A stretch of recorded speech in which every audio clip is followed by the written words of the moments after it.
My name is Dustin Biltas. I am the Public Safety Account Executive for North America here at Cinemassive.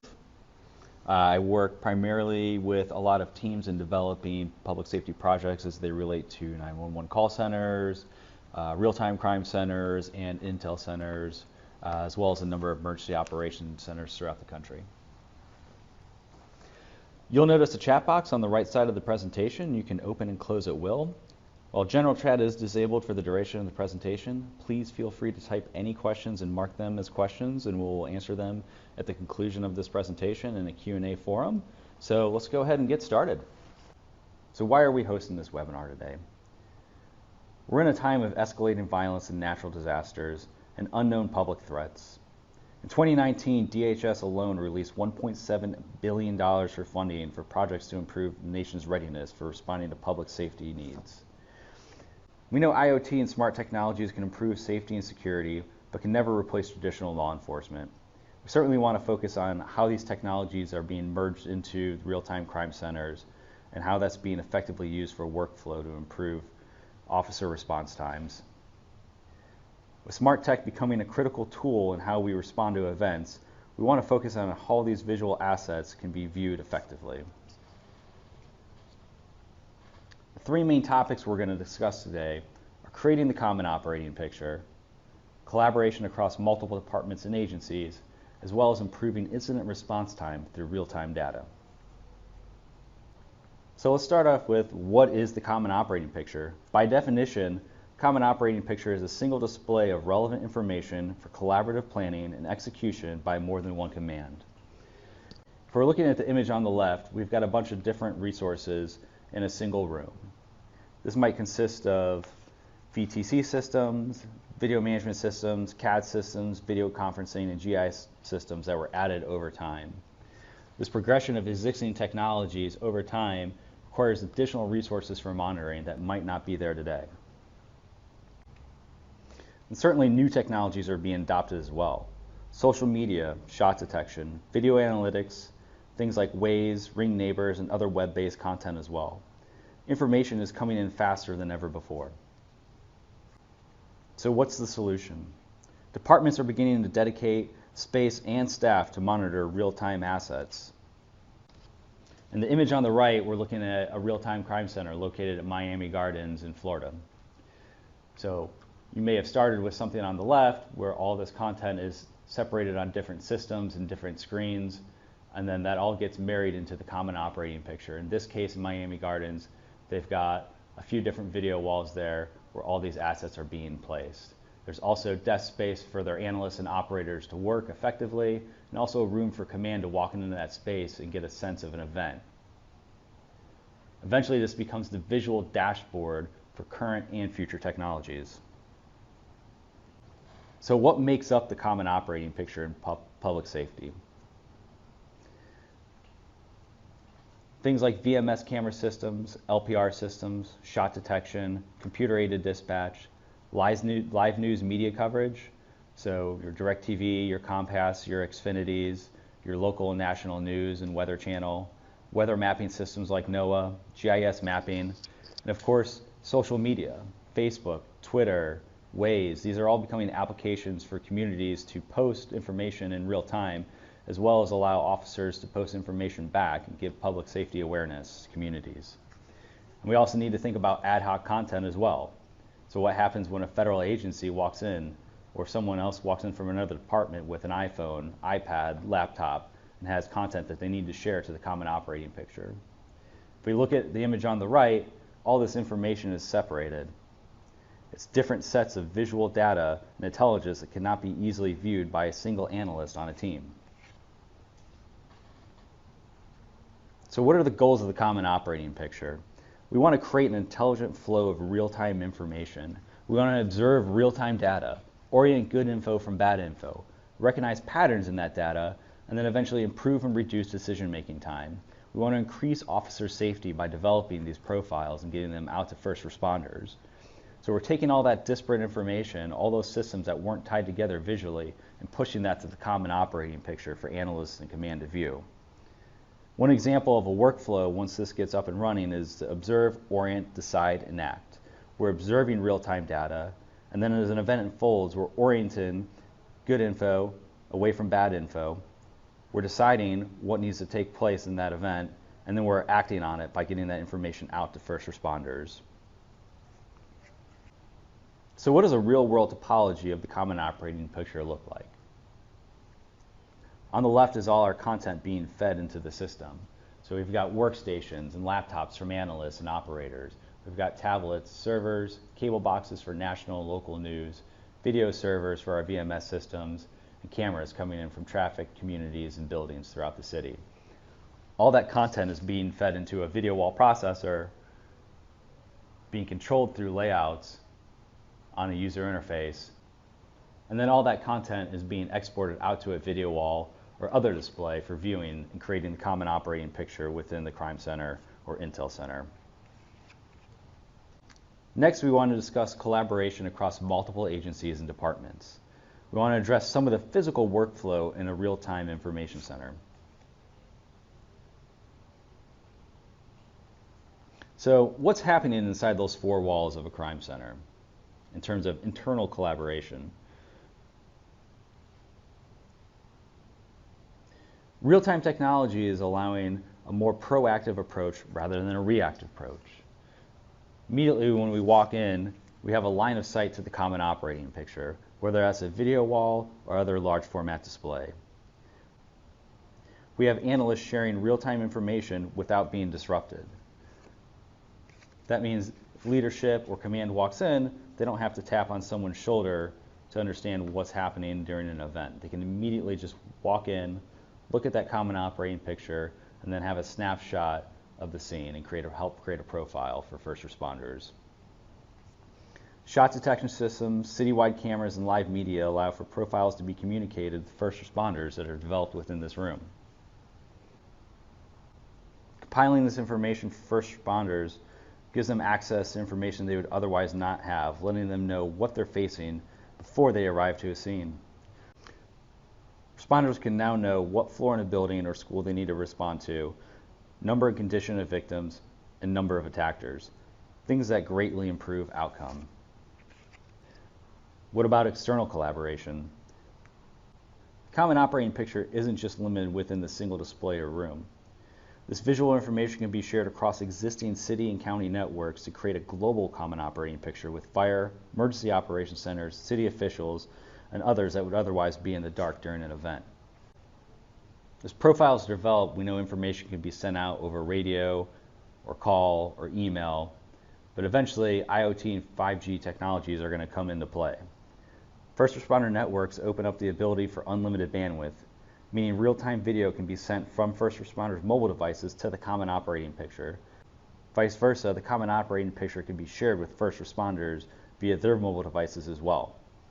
5G will certainly increase data processing from these devices as well, increasing drone transmission times, thermal imaging, and other real-time assets that come into play over the course of the next 5 to 10 years. With networks like FirstNet and Verizon in place, the common operating picture can be viewed on mobile devices by first responders. And this goes well beyond the current technology in place for radio and email communications, but certainly may never replace it. The next topic we want to discuss is improving incident response through real-time data. In the event of a public safety crisis, we know time is of the essence. Accurate and faster communication to first responders can not only save lives, but can also mitigate damages. So what happens when we begin to implement real-time systems? Naturally, a call comes in, and immediately we begin to orient visual data to the common operating picture. We replace bad intel with good intel. Patterns across multiple data sets will also begin to emerge. The profile of the event scene is created, then communicated to first responders. This improves the effectiveness of those first arriving to the scene and ultimately increasing officer safety as well as the safety of civilians. Profiles can also be shared across multiple jurisdictions as events unfold and begin to spill over into different cities and counties. This also means easier cohesion with federal agencies as you begin to work with FBI, U.S. Marshals, or FEMA. Not only can they see the common operating picture, but they can also contribute to it as well. So we've discussed the growing trends that are shaping the constantly evolving world of public safety Now let's take a look at some of the examples in action. Specifically, let's see how a police department or operations center might leverage this technology to create a unified vision and direction we've been talking about. So diving into a real-world example of how the common operating picture might take place in a crime center or intel center, I've pulled up one of my systems here in Atlanta. This is a pretty good example of the common operating picture that you might see walking into this space. I've got some mapping software running. I've got some local and national news over to the left. I've got some traffic feed cameras coming in sort of towards the center there, building camera down on the bottom right, and even helicopter or drone footage in the top right there. Now, this might be visual information that you're pulling up even without a threat or event taking place. This might be something that you just monitor on the routine in addition to other information that's kind of just being rotated out throughout the day. Now, during an event, I might need to start orienting this information as new information comes available. So if I just need to kind of go in there and edit that, maybe this map is no longer needed. Maybe I need to take this helicopter footage, drone footage, make that more relevant. And maybe these cameras over here are no longer needed. So I can just very easily get rid of some of that. And I'm just reorienting information. I'm taking the bad stuff away and bringing in good information. Maybe I've got to bring in something from a new source that I didn't previously have, or a different operator workstation. So I can easily pull that up, start bringing up actionable intelligence. And the goal, obviously, may be to get more data up there, but it could also be to get more just relevant data up there. So if someone walks in, they have that immediate snapshot. So I still have a lot of information up there, but eventually I can get down to a point where I have the exact information from a specific analyst or system, and I've got actual real-time data coming in from camera systems and national or local news there. And then as my operators are interacting with BMS systems, building cameras, access control systems like that, that information is replicated up on the common operating picture. So they're free to do what they need to do at the analyst level without disruption. And then command can come in into the room, get a snapshot of what's taking place, and start making active decisions, getting that information out to first responders and EMS and fire as they arrive to a scene. So what do we just see? Information comes in from the field.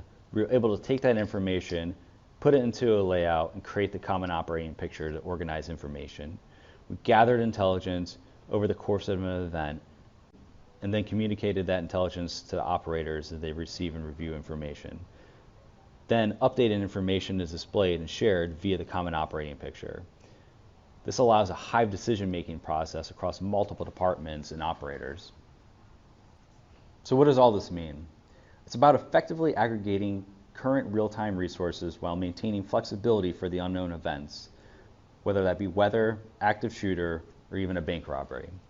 By unifying assets that gather information from the field, a real-time visualization solution helps cities and municipalities better execute tactically sound operations. We have improved situational awareness, we have faster, up-to-the-minute, more reliable intelligence, we have more efficient allocation of resources and personnel. So where do we see real-time policing going into the future? At the beginning of this presentation, we had all our resources that were separated and not in a cohesive common operating picture. We were able to bring those together through the Real-Time Crime Center, which is the image we see up on the left. We know the avenues for real-time info are increasing and shifting rapidly. Social media and geographical tagging provide up-to-the-second community information. Some technology is developing more rapidly than can easily be integrated into workflows. For example, Ring Neighbors took residential technology and overnight gave officers a way to post safety alerts to neighborhoods and community, as well as search previously inaccessible recordings. As we enter into the new decade, we'll continue to usher in new technologies providing real-time data. The spread of IoT combined with increases in bandwidth across networks means Intel centers need to assess the needs of today and remain open to the needs of tomorrow. So we're going to talk about some real-world examples now of real-time crime centers and intel centers that we've helped stand up over the past couple of years. Firstly, we want to cover Miami Gardens Police Department, which is down in South Florida. This project came together in 2016. It was really one of the first real-time crime centers to integrate a lot of technologies at that time. So, you know, Shot Spotter, Live Earth, camera systems coming from Genetech, in addition to, you know, computer-aided dispatch systems. A lot of that technology was just emerging, and there was no one really there to kind of figure out how to bring all that stuff together to create the common operating picture. So in the real-time crime center itself, there's actually 3 main video walls for distributing content across the common operating picture. These are kind of broken up into various pods. So in this image here, we have 6 analysts that are sort of focused on a specific section of the common operating picture. You can kind of see they have a live news feed over there to the right, so they can monitor national and local news as that becomes available. This conference room here at Miami Gardens is actually directly just off the side of the crime center. So there's a doorway in between them. You can see there's kind of a glass divider there, so anybody in that conference room could see into the crime center there. And kind of one of the main goals with a setup like this, ergonomically, is that you can kind of have that breakout space, that huddle space for executive leadership as they need to work together to help resolve a problem. So this kind of gets them away from the analysts and the operators.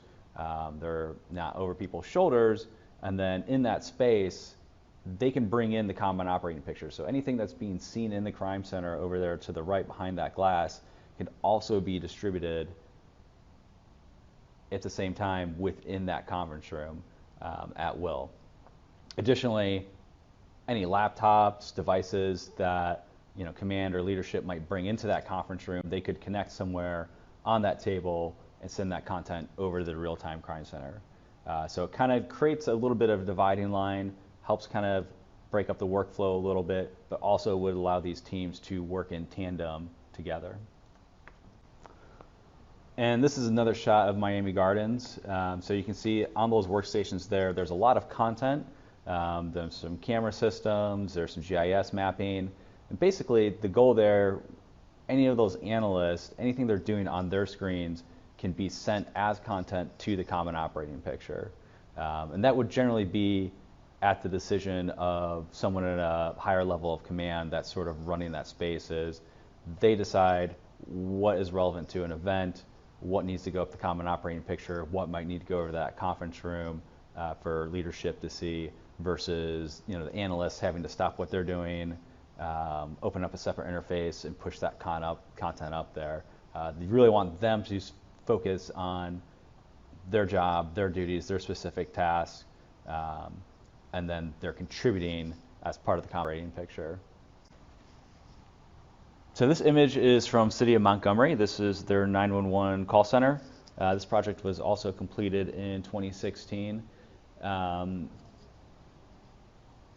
big reason for this project taking place was, you know, imagine if that video wall at the end of the room wasn't there and you have all your analysts, your call takers in that space. One of the big problems here was that everyone was sort of in a siloed workflow. So calls were coming in, all this information was getting logged in CAD system, software, but after that there was no common operating picture for tracking this visual information. So by introducing that video wall and a couple additional technologies, they even brought systems like ShotSpotter online, as well as some additional call software. This allowed them to have sort of visual reference point to be able to sort of track calls, start seeing patterns. So as calls are coming in, we can start seeing trends, you know, within that central map of, okay, well, 2 or 3 calls came in here, and they came in through 2 to 3 different call takers.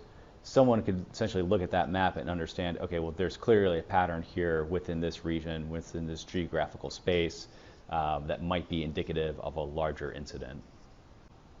So this is City of Oxford. This is the East Metro Area Crime Center, also known as the EMAC. This sits directly off of Interstate 20, which runs from Atlanta pretty much onwards west, straight through the state of Alabama into neighboring states. So it's a pretty main artery for neighboring states. So it's a pretty main artery for logistics, for shipping, for any sort of crime to take place. Big part of the East Metro Area Crime Center, what they wanted to achieve here was, City of Oxford, has a high per capita income area. There's a lot of retail there, but there's also neighboring communities that were experiencing crime rates as well that couldn't contribute to developing a full real-time crime center. So one of the things that Oxford did is they brought in additional agencies, additional communities as well to help fill out that space. So a lot of that desk space you see there that looks open, that's for their neighboring communities to come in there. It's also for other law enforcement agencies, whether that's state or federal, to come into the space and be able to work on an event depending on that scale. And this is an interior shot of where a lot of the analysts sit. You see there's a couple computer stations there. A lot of them access camera systems, other information they might have available, and that's going up to the common operating picture. And another thing you see here is kind of a separation of space. There's that glass wall directly behind where everyone's standing. That just kind of helps the operators, the analysts, focus on what they need to do.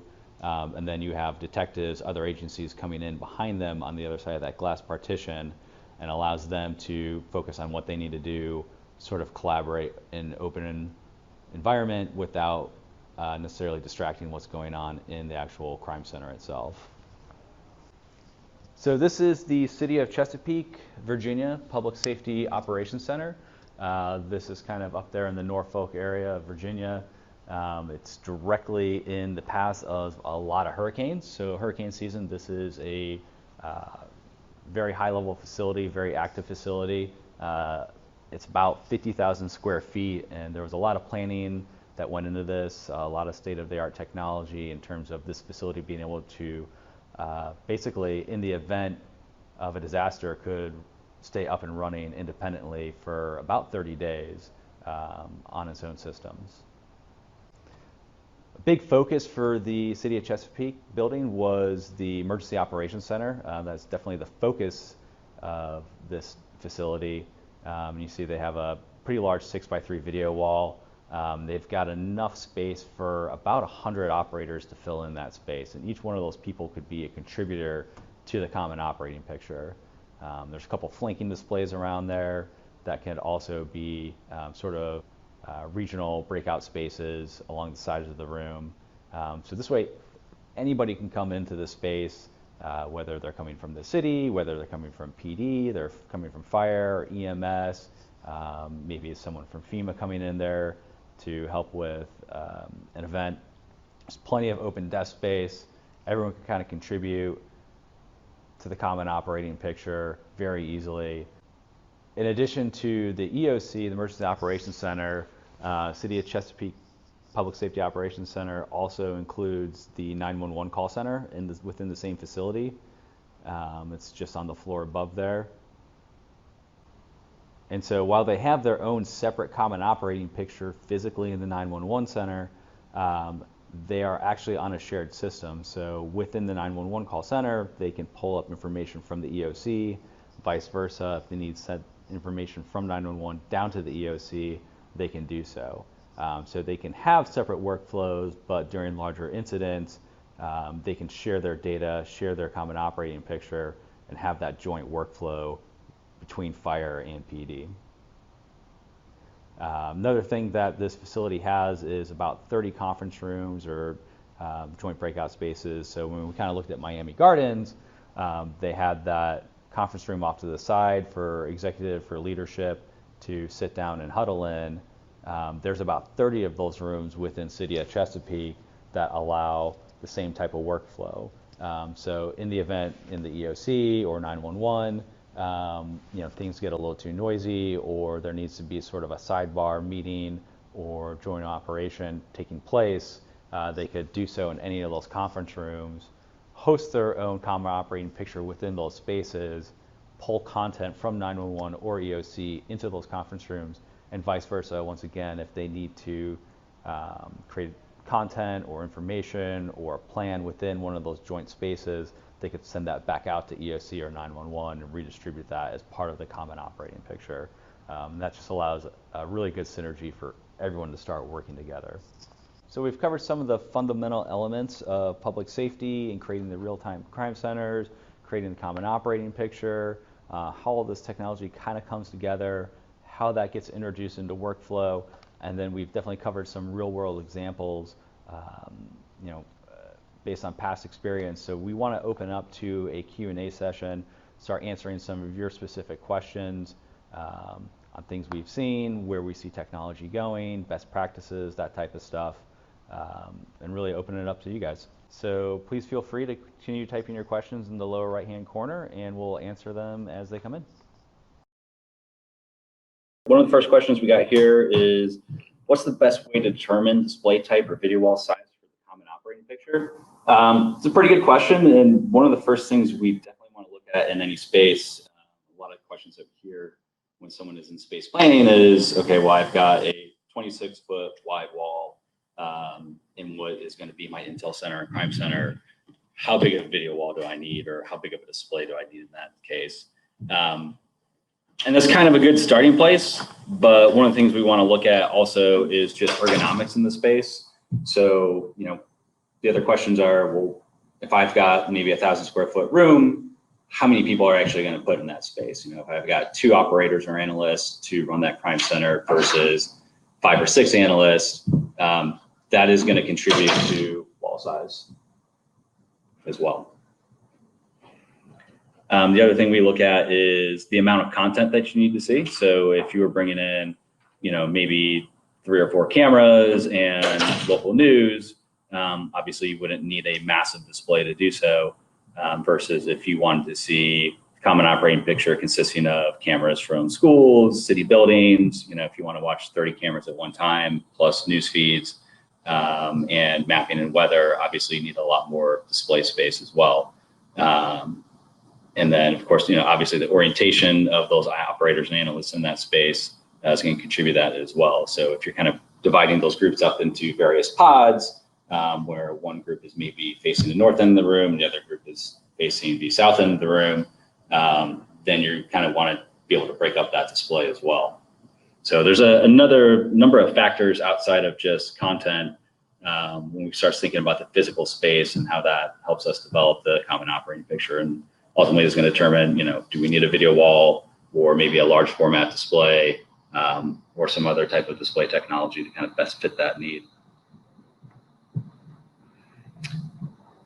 Another question we got is there a best practice for integrating video management systems or VMS systems into crime centers?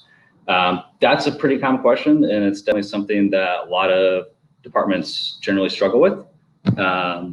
One of the things that we see over time, kind of looking at like disparate technologies, is maybe schools, traffic, public works kind of get different camera systems over different times over the course of a couple of years. So one group might be on a Genetech system, another group might be on something like Milestone, and there's not necessarily one cohesive platform to bring in all those camera systems with under one UI. So generally what we kind of look at is bringing all those cameras in at the operator analyst workstations. So, those operators or analysts, they're running their desktops, their laptops, they have access to multiple platforms, so they have their Genetechs, their Milestones, and they also have full access to any other systems that you're going to give them. So if they need to get online, research something on Facebook, research something on Twitter, or pull up Waze or ShotSpot or whatever it is, they have full access to that. Anything they do on their screens is going to be able to be replicated up to the video wall. So that's really kind of one of the best practices we see take place, and kind of, divide up that workflow a little bit, divide and conquer. Traffic management kind of takes a little bit different turn, whereas, public safety, EOC, PD, you're generally going to need to record a lot of that video. Obviously as evidence versus traffic management, they don't necessarily need to record that video. So they can actually just decode that stuff directly on screen. So they're more concerned with just the live view of that camera and don't necessarily need to historically go back through and research that. And we have a question, can we reach out to Cinemassive for smart city integrations? Yeah, absolutely. You know, smart cities is definitely a buzzword sort of catch-all term right now.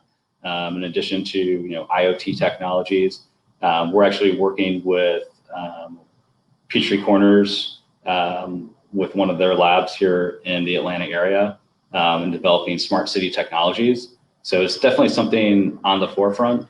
You know, smart cities, we're seeing more of a open discussion of, you know, testing these type of platforms, testing these technologies, because there's definitely, it's certainly a global effort to bring all that stuff in there. So when you start thinking about autonomous vehicles and IoT sensors that are going to get deployed throughout the city, that's definitely something that we've started discussion on internally and have actually collaborated with a few organizations as well. Well, I appreciate everyone's time today and joining. Like I said, this will be available on our website for anyone who joined late. And everyone enjoy the rest of your week. Thank you much.